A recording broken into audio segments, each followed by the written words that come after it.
Touchback from Arfield. 1-0 Burnley. Scott Arfield. He's been threatening that recently. And all the Burnley players run to the Darwin end. Oh, what a goal! What a goal from Robbie Blake! Burnley's first goal in the Premier League is something very, very special. Wade Elliott has that change of pace and he's got away from Montgomery. Into the path of McCann and the follow-up finds the net. What a strike from Wade Elliott! A bolt from the Claret and Blue. Oh goodness me! What a goal from Patterson! If that is to be the one that takes them to Wembley, you cannot argue with that. Pure quality. Here goes Mike Conroy. Still time for a winner maybe. John Francis! They came to York in their thousands. They're going home as champions. I mean, if there's any justice in the world, Burnley would surely score from this corner. Swung right in there. Ball in there. Yeah! Michael Cannon! Oh, that's justice! That is justice at the Amex Stadium. Burnley are level and deserve to be.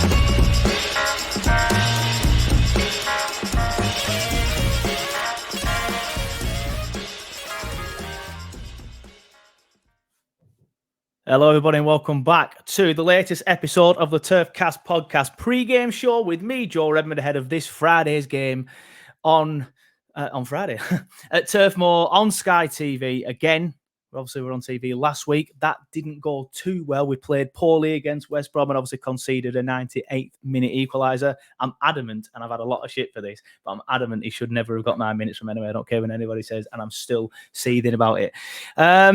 But as I said in this week's Lancs Live column, for those of you that haven't read it, I felt it showed us in a different dynamic. Yes, we had our backs against the wall. Yes, West Brom won the midfield battle. Yes, we were second best for pretty much the entire 90 minutes.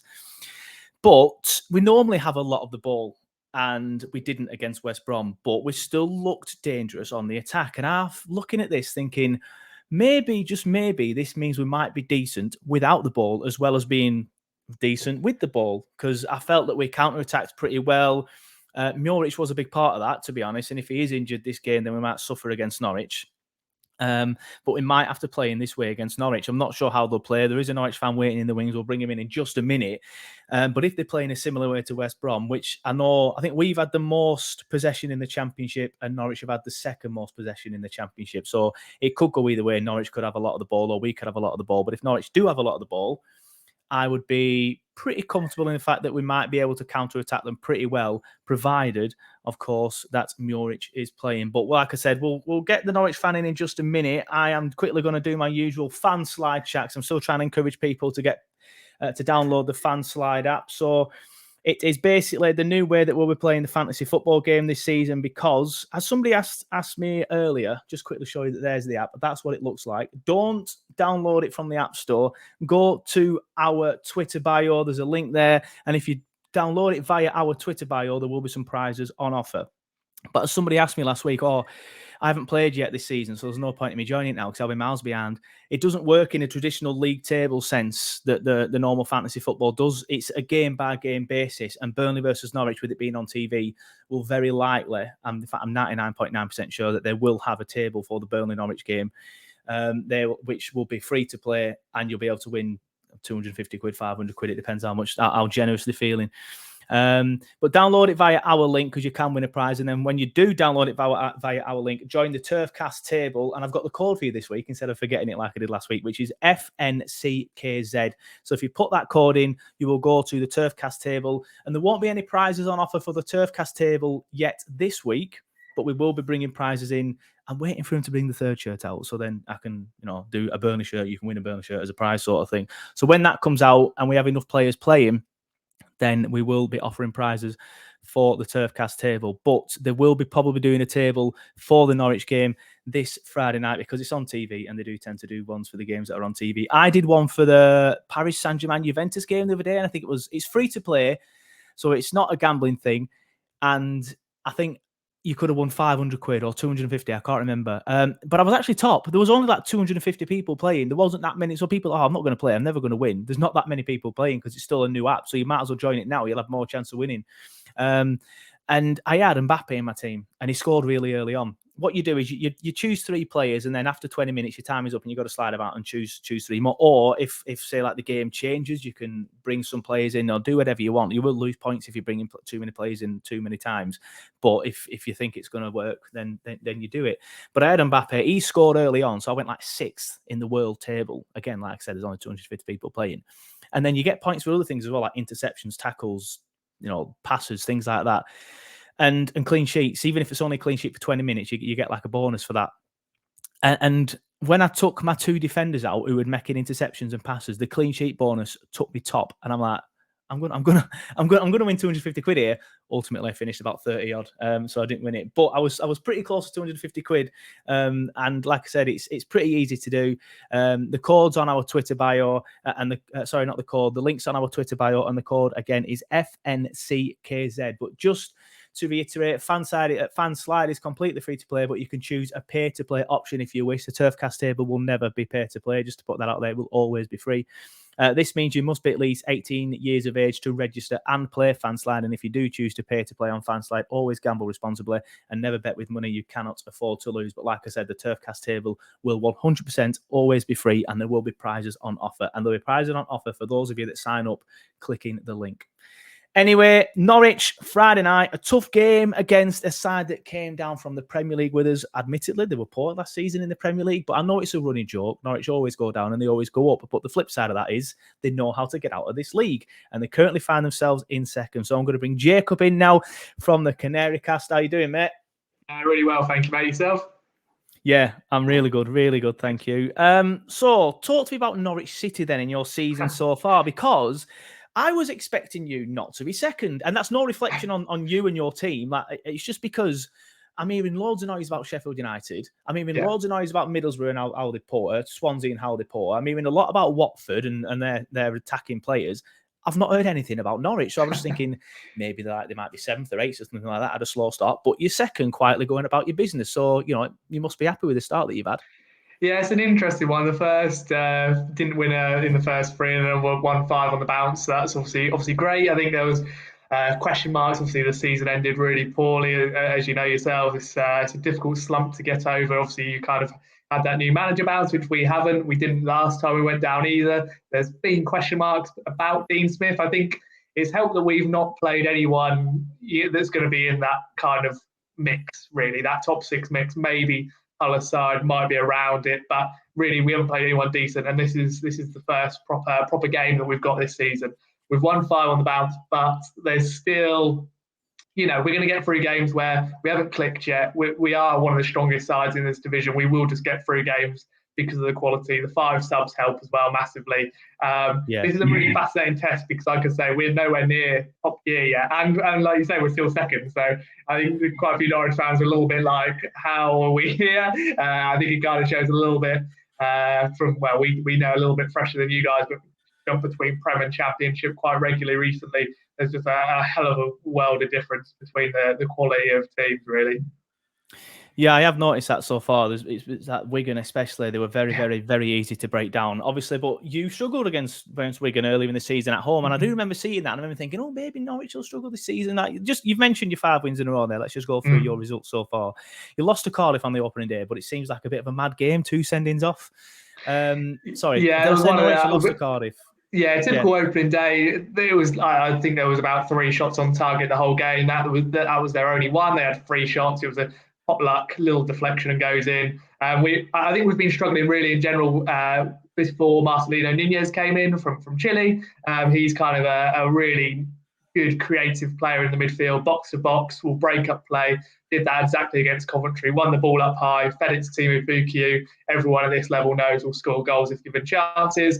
And there's beginnings of relationships between players now that you can kind of see, but we just need a little bit of a fresh emphasis because the last season's squad was so kind of damaged really, and like you guys know, those fresh faces just to come in and give the place a lift is so beneficial.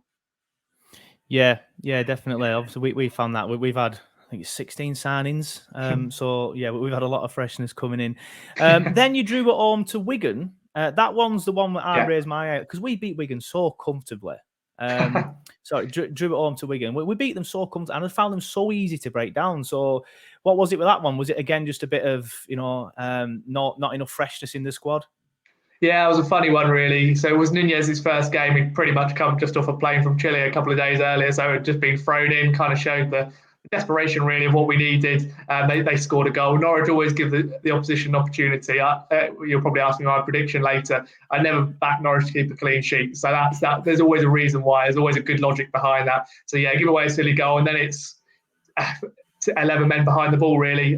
Did break one down. Really should have had a penalty in the last minute. There was quite a viral clip that went round of Max Aaron's getting kind of Naylor won the ball, but then goes over the top and into the shin. And Naylor himself after the game apologised. Max revealed and said, yeah, it was definitely a penalty. I can't believe the ref's not giving it. Apologised for going in that high. And it was just momentum, but it was clearly a penalty. And you win that. I think it was just the pressure. Norwich obviously come down, like you say, maybe we're not as kind of loud as some of the other teams in terms of the transfer business, but Norwich fans know and have seen for the last couple of times we've been in the champ, we've won it convincingly. So there's definitely internal pressure there and expectation to comfortably be in that top two, which is going to be a lot different this year. The football's different, the manager's obviously different, and the team's got some changes in it. But yeah, there's definitely expectation at this club. If we're not in the top six, that'll be a travesty. Yeah, I think we'll get onto that, but it's a similar sort of feeling here at the minute. Lost then to Hull. You know what? I know you've said you haven't played a side that will be in the mix. I don't think they'll be in the mix for the top two, but I think Hull might be in the mix for the playoffs. I do think ultimately they'll fall short, if I'm being honest with you, maybe an 8th, 9th, 7th sort of finish. But lost away to them. But then after that, you went on this game where you've won 5 in a row. So you've beaten Huddersfield, beaten Millwall, beaten Sunderland away when they still had Alex Neil. So that would have been a decent result. Beaten Birmingham and then absolutely trounced Coventry, who did quite well last season, but have had a bit of a slow start. So what's different now? Why have you suddenly clicked after your slow start, do you think? Yeah, that whole game was funny because, we missed Jacob Ramsey on loan from Villa, missed 2 Aaron Ramsey, his twin brother, he missed 2 sitters, 1 open goal, which either of us could have scored, and the other one's cleared off the line. You go, okay, there's starting to be clicks a little bit. We should have really put Hull away. I mean, we should be 3-4-0 up before they score, give away 2 again, stupid goals. There's a continuing theme with Norwich and stupid goals being conceded. But yeah, then that Millwall and Huddersfield game, they were so big, those 2, just because the pressure was on. There were 2 home games against teams, again, Norwich are expected to beat. And we got over the line against Huddersfield just about. We were 2-0 up, comfortable, give away a stupid goal again, and then hang on. But Millwall was a lot better. Second half, we really dominated against a decent side in terms of they're probably the best team we've seen in terms of structure, like defensively. That you can see what they're doing. They're just really poor going forwards, apart from set pieces. And then that just gave the confidence. Josh Sargent started getting goals, 5 goals in 5 games. Last season, most Norwich fans would have said, get rid of him for a tenner.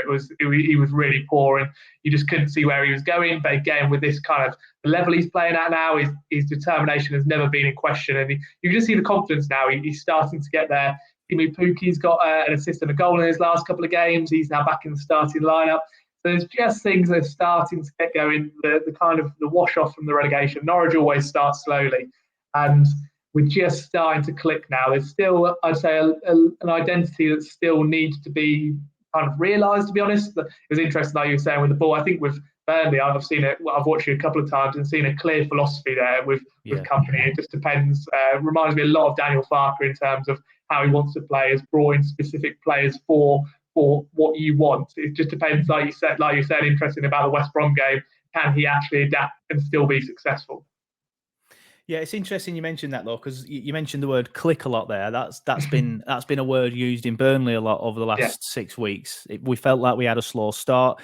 We beat Huddersfield, but it turns out that I left. What's it called these days? John Smith Stadium. Yeah. Nearly said Galfarm Stadium. Then that's a throwback. I left there thinking, we're going to be decent this year. They were the playoff finalists, but it turns out they're actually pretty poor this year. Yeah. So, but then we had a couple of draws at home to Luton, a draw at home to Hull.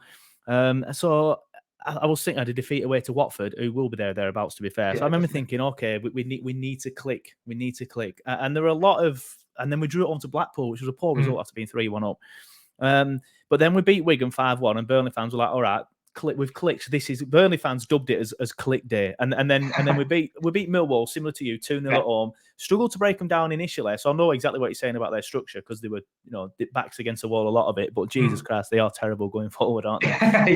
They are so bad. But we managed to break them down, and Burnley fans are thinking, "Hey, right, okay, we're going to go from strength to strength." A draw at West Brom's not the worst result, especially when we didn't play well. So I do feel like it's very similar to you there in a way. However, I do feel like there's a clear philosophy and ethos already with us. So it'll be interesting to see how we get on with that against you, another side that has kept the ball pretty well. But you mentioned Dean Smith. He's been there for around 10 months now.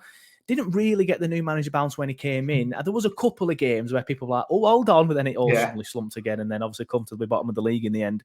And then there are a few question marks earlier in the season about him as well. But 5 games on the bounce now, I presume the pressure sort of like eased a little bit, and fans want to keep him.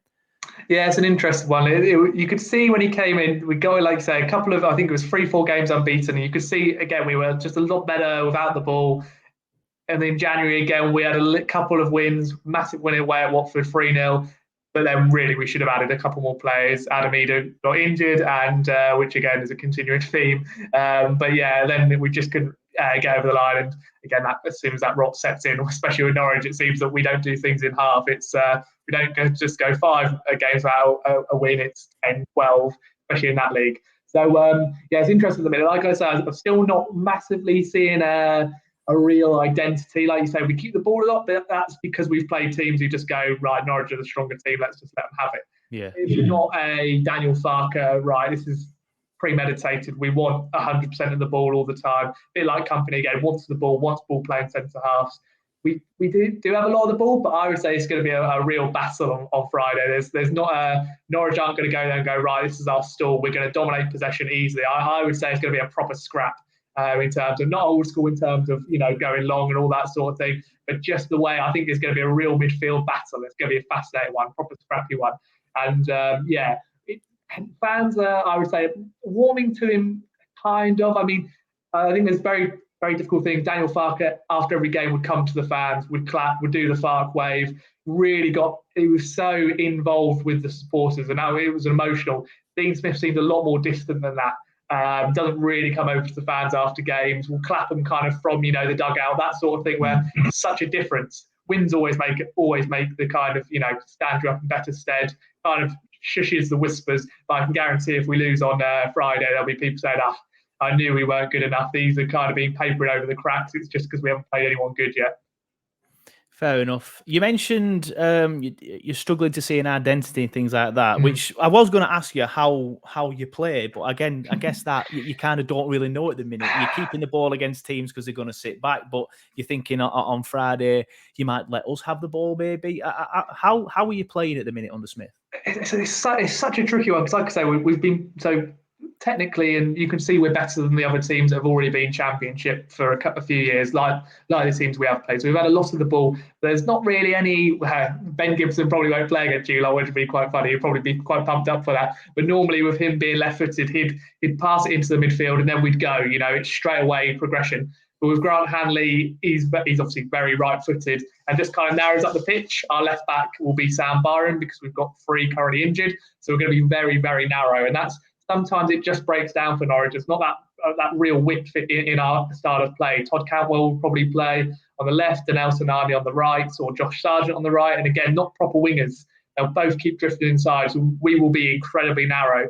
And that's sometimes a frustration. I think that's a lack of kind of squad balance in terms of not having an out-and-out winger apart from Onel Hernandez, who will create havoc when he comes on. But probably as much for us as it will be for you. He doesn't really know what he's going to do with it. So yeah, it's just a tricky balance at the moment. I think Dean Smith will go a little bit more with a handbrake on. He's not really that manager to go, right, let's go and show these what we've got today. It's more of a let's slowly build up. First half, we've barely scored a goal, to be honest. It's the second half we've then gone and kicked on with quality, fitness and the 5 subs, to be honest.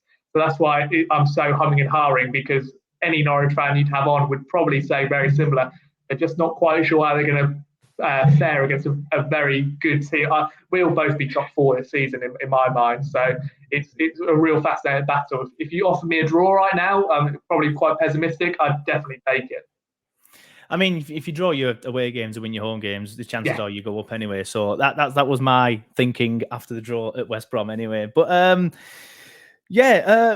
I want to know, because you've just said there you think we'll both be top 4. You know how to get out of this league. I know it's a running joke. Norwich always go down and they always go up. But the flip side of that, as I said earlier, is you know how to get out of this league. So how do you constantly get out of it? What can we learn from you to get out of this league? Consistency is key. I think, like I say, we had a free games on the bounce where we didn't win. We had that 2 times the last time we got promoted. So 2 times we didn't win for 3 games. There's your consistency for you. You have to be consistent. You have to the squad depth is so key as well. It doesn't matter how big you think your squad is. December will be different this year, but that normal period of kind of Saturday, Tuesday, it just obliterates your squad. Like I say, we've already got 3 players who would play left back already out until December. So that's kind of your difference really, and making sure that you've got enough quality in your team to be able to bring someone in if there's injuries. A consistent goal scorer. Timu Pukki scored 26 and 29 in the last 2 campaigns. That's obviously key. And beforehand, we had a little bit of a cheat code in Emi Buendia, who unfortunately isn't with us anymore. That little bit of flair. I really like Nathan Teller from watching the West Brom game. That Muric, that touch for the penalty, he just looks a level above. I know I was always as to why Southampton never used him, but just looking at him and go, he's just got that little bit of quality, a little bit added extra, which will win you games on his own, really. Yeah, that touch. He did it against whoever we played before. I think it was Millwall. He did it against them as well. Long ball from Muric, and he brings it down. Obviously, we've got a penalty for it against West Brom, but I think Millwall brought him down outside the box. That tends to be what happens. Somebody brings him down when he does that touch. But absolutely filthy touch. And I don't understand how Southampton have let him go, but Southampton fans are saying he's got no end product. I think he's already scored 3 goals for us. So it looks good from my perspective anyway. Yeah. Fingers crossed Muric is actually playing though, because again, we've got a couple of injuries. Muric is one of them. And after the stick he got earlier in the season, it's a shame that he started to get fans off his back, and all of a sudden he's going to miss out. You mentioned Ben Gibson won't be playing. Is he injured as well? No, it's a funny one with him. He was injured. I just don't think Dean Smith fancies him as much as what Daniel Farke did really is, which I'm sure a lot of Burnley fans who we listen to this going, there's your kind of there's your irony really. Andrew Mbamidele and Grant Hanley are the partnership at the moment. Smith's kind of played around with it. To be honest, Gibson made a couple of really bad errors at the end of the Premier League season, and he's far too slow for that level. The intensity of that league is too much unless he's in maybe a back 3. This league he'd be comfortable with. He can, he's a very good Championship centre back. I'm not sure in a back 4 he can do it in the Premier League. So at the moment he's not in favour, but I'm sure he'll be on the bench, and if needed, I don't think there's any bigger game he'd be ready to come in for. Yeah, that's a bit of a shame, mate. I was looking forward to giving him some stick, but you want to watch out. I'm sure a lot of you are. Yeah, you want to watch out, mate. If you don't play him soon, he'll be wearing his Middlesbrough pyjamas and training up there again. You want to be careful. But just going back to your answer then about how to get out of this league, it's actually quite encouraging because you said you need squad depth. We have squad depth. It's probably the most depth I've ever seen us have, which is frustrating because we never had squad depth in the Premier League. Now we get relegated and we've got loads of squad depth. It's pretty frustrating that. And you mentioned a striker that can score, a lot of goals. Maybe Jay Rodriguez can do that. I think he started well, and I do think the Championship will be his level, and I think he may get around 20. Pushing 25, 28 might be a little bit too much, but we'll see. I do think that is an area that we do lack a striker. We've just signed a lad on loan from Brentford whose name I'm not going to try and pronounce, but I don't know much about him. It was a company wants a lot of sort of like wingers and midfield players. It's kind of like the Pep way before they brought Haaland in. Which look how much better City look now with an out-and-out striker. He was the missing piece, so that was a little bit frustrating. But I do think Jay will do very, very well in this league. Getting on to the actual game, then, how do you think the game's going to pan out? Not necessarily your predictions, but the style of play. You mentioned you think it'll be a battle in midfield already. Do you want to expand on that? Because I do think that we are very good in midfield, but we were very poor in midfield against West Brom. So it'd be interesting to see how that gets on. Yeah, I really like the look of Brownhill at this level again. I think it was a funny one, was it? Because at Bristol City, I always looked at him and thought, that's a player there. And then I think he was all right at Burnley. I just don't know if he fell into that kind of trap of almost, he kind of left himself as just, just a standard bog standard midfielder. Now you see him adding goals to the game and just contributing a hell of a lot more. Maybe that's a confidence thing. Maybe, companies unleashed him a little bit more. I think that midfield battle's key. To be honest, we've been so sloppy at times. I remember Sunderland away where we did win 1-0. Gave quite a few opportunities away. And I think with a Burnley, a West Brom, a higher level opposition than Sunderland, that would have been punished. And I think that first goal will be really important, actually. I think if Norwich get it, it will definitely be not backs to the wall, but more, right, let's try and keep this. Like I say, I think Dean Smith will go for a draw, 100%. He's not one of those coaches who will be going out there for flair. I think it would be a different conversation if it was a Carrow Road, a back company to be a little bit more on the front foot. But yeah, I would say more Burnley possession, but only shading it. That midfield battle will be key. And like I say, if Norwich can actually pass the football for more than four passes against the team away from home, that would be really nice because it's a real struggle at the minute. We would, like I say, we're winning games, but we're getting through them just because we're a better team than the others we're playing against. This one, I'm not as confident to be able to say that. I think there's a real similarity in terms of quality with teams. So, and if we do keep giving the ball away as sloppily, we will get punished. Norwich just have to be pumped up and ready to go for this. We couldn't have better momentum going into it with 5 wins on the bounce. But yeah, I think it'll be a real scrap. I think it'll be a close game. I'm just, I'm going to have to obviously say Norwich, I think, would edge it, but I don't know if that's heart instead of head. Yeah, fair enough. Just going back to the Brownhill thing, I think with Daesh, it was playing in sort of like a midfield 2, and it was quite a defensive midfield 2. Obviously, we're in the Premier League, it was going to be defensive a lot of times, and it's under Daesh, who was quite a defensive manager. With Company, he's brought in Josh Cullen, who's absolutely fantastic, and obviously we've kept hold of Jack Court, 2 very good midfielders who do the dirty work, they do the legwork, the work that people don't really, notice, and they've let Brownhill sort of like just kind of like a number 10, but not such a number 10, like an attacking central midfielder. That's why he's adding goals, and that's why it looks so much better. But if going off what you've said, I'm interested in sort of like saying how you do struggle to pass against teams sometimes, and you would have been punished against a better side, because I do think that we are very good in midfield. However, against West Brom, we did look poor and we looked a little leggy because, I think Jack Cork's 33 now, and he's really, instrumental to the way we play. So hopefully a week off has given him, some time to rest them. I'm going to say old legs, but he's still younger than me. So they're not that old. But predictions then, you know what? I was going into it. It's weird. Like the last few pre-game shows that I've done, I've got into it thinking, oh, tough side. I'd take a draw. But then I talked to the fan. I'm thinking, we could actually win this then, maybe. But I'm still going to, I don't know. I'm like you. I'm probably going to shade it because of Burnley. You mentioned Josh Sargent and Puke, both very, very good players. And our defence doesn't look great yet. That's probably because we're comparing them to the likes of Tarky, Pope and Ben Mee. So they're never going to be as good as them. So I do think we'll concede. But if you start slowly like you say you will, I think we might be on the front foot early on and hopefully get an early goal, and then that'll just set the tone. So I'm going to go 2-1. But again, I think that is more heart ruling head. You said earlier that you'd have took a draw. I think I probably would have taken a draw before this. What are you thinking? Yeah, I would. Yeah, in my mind, I'm thinking 1-1 would be a magnificent result. Like I say, Norwich will give you chances. So it literally does depend if Rodriguez is on foot. I saw Barnes. I think it was Barnes, wasn't it, against West Brom, who misses that sitter at 1-0, and you go, yeah. They're your differences, aren't they? Because then you just go, of course, West Brom are going to score. With the momentum, it just felt like it was inevitable. I'd love to see Peacock Farrelly go. I don't really rate him, to be honest. So I'd much prefer to see him in there than Muric. I think he can be a little bit erratic at times. So yeah, it's an interesting one. I'd take 1-1 right now. I think Norwich on the break, if they play it right, can hurt Burnley. But it really does depend on that. At the minute, we just haven't quite seen that final end product enough. So, and it'll be a hell of a lot less chances. I think that's the thing. Norwich have created 4, 5, 6 chances a game now. You can see that we only need to take 2. Whereas in this one, it's more of a Premier League battle again, isn't it? Where you have to take your chance, otherwise the other team will take theirs and take the points. Yeah, fair enough. Interesting what you're saying about Bailey Peacock foul as well. I completely agree. I don't think we concede that goal with Muric in the net against West Brom. I think he comes out and collects it and then dinks a lovely ball over the top. Jay Rodriguez 2-0.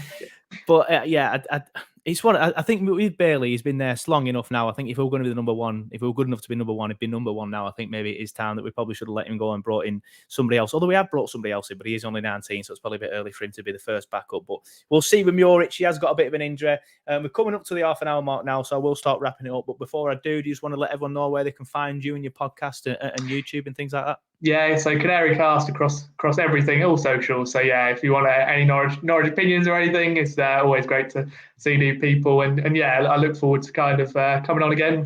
And best of luck for the rest of the season, but best of bad luck for Friday. Yeah. Same to you, mate. Good luck for the rest of the season, of course, after Friday. Thanks for coming on, mate. Brilliant. No worries. Cheers again.